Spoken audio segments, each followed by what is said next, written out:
like to show you today the Conrad 3051. It's a beautiful boat, as you can see through very shortly. Entrance into the saloon, there's a galley to the starboard, nice late model stove, 4 burner, 12-volt fridge,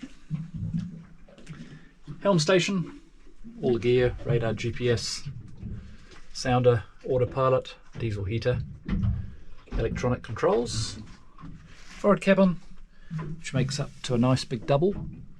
There's an infill there, as you can see, that goes in the middle, makes a nice big double, and dinette area to port, which does also fall down into a double berth. Lovely big cockpit area here, engine under the hatch, nice boarding platform, main port,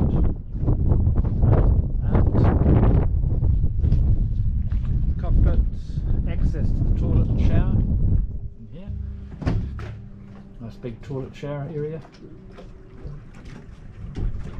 and storage under. That was the Conrad 1051. More details can be had on www.nzboatsales.com.